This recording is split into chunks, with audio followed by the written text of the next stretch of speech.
What's going on, guys? Today we have the best budget PC. This PC is going to be able to run you 1080p over 140 FPS and 1440p at 60 FPS. Let's get into the video. Leave a like, subscribe, and comment. Okay, guys, for the specs for our build, we're going to be using the Asus B550A Wi-Fi motherboard, a power spec 650 watt power supply.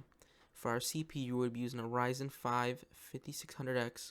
For our RAM, we'll be using a T-Force 32GB RGB 3200 MHz RAM. For our GPU, we'll be using the RTX GeForce 2060. For our case, we'll be using a Montech Air 100 ARGB. And for our SSD, we use the Inland Prime 1TB. I got all this on sale from Micro Center, and the total for the build was $720 with tax. Okay, guys, the first thing we're going to do is we're going to put in our RAM. That's to be the easiest thing to do when you first start doing your build. So we're going to put in our RGB RAM right now to the motherboard. You want to hear a snap when you put it in to make sure it's locked in tight. Okay, guys, the next thing we're going to do is unbox our Inland Prime 1TB SSD RAM. This is a budget build, so we are only going with 1TB, unfortunately. It was on sale for $69.99 and it retailed, I think, for $139.99. So first thing we're going to do is unhook the little screw, so that way we're able to enter in our SSD. You got to push it in. Now be careful, you don't want to break it, but you do want to make sure it is in nice and snug. It should push up a little bit once you make sure it's pushed in enough. You see how you have to go into a certain angle to make sure you get it in right before laying it flat, because if you don't, it won't be in correctly. After you push it in and you flatten it down, what you want to do is get the little screw that's going to keep it in place and lock it in place.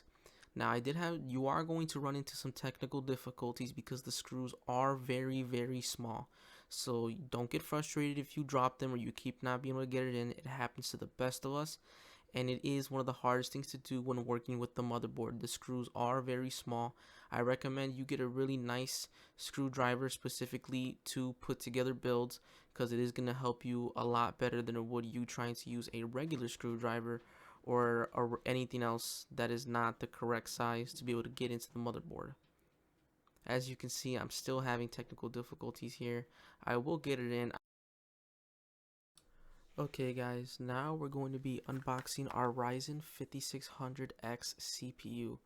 The CPU is really good for a budget build. It retails at about $220. I got it on sale for about $129.99.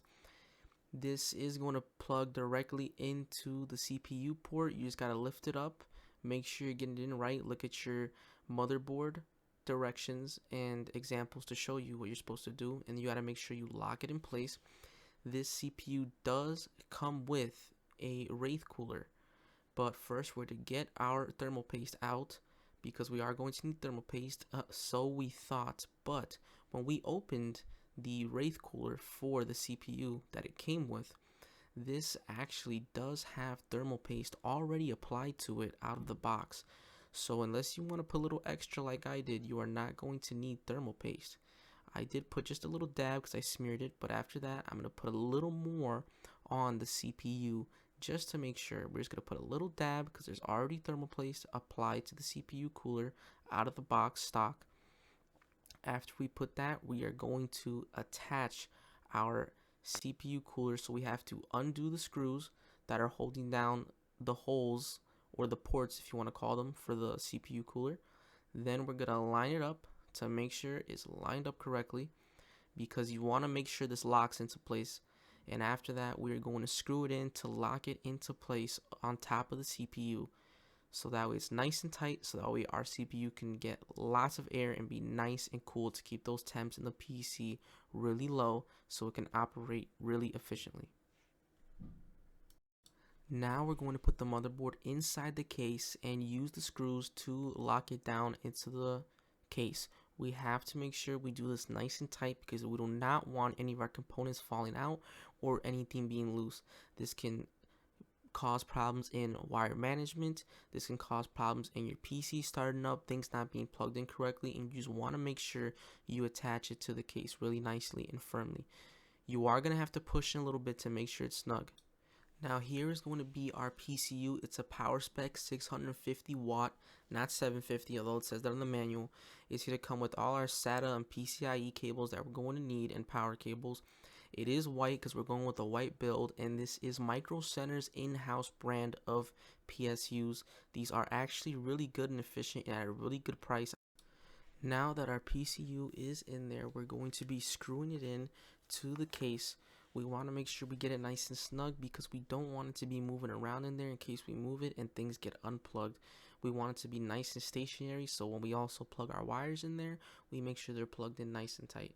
I did have a little technical difficulties because the case screw wasn't cut out perfectly, or so I thought, but after a few attempts I did finally get it in there to get it nice and snug. Now we're going to plug our 24 pin into the motherboard nice and tight. I know the box says 3060, but it's not. This is a 2060 RTX GeForce GPU. I got this on an extreme sale because it was used for $100. Yeah, that's right, $100. This is going to be really good for streaming and running 1080p 140 FPS games, or even paired with the CPU 1440p at 60 FPS. Now we're just going to plug it into the motherboard, make sure it's in nice and tight so it doesn't fall over. We want to make sure it's in there nice and snug into the motherboard and that it's snapped in so it doesn't fall out of place and it stays in a really good place attached to the motherboard, nice and tight. Guys, and here it is. It's a beautiful all white build. Look at the RGB on that thing. It only costs $700. Please leave a like and subscribe, and I will be putting out a budget gaming PC video build soon.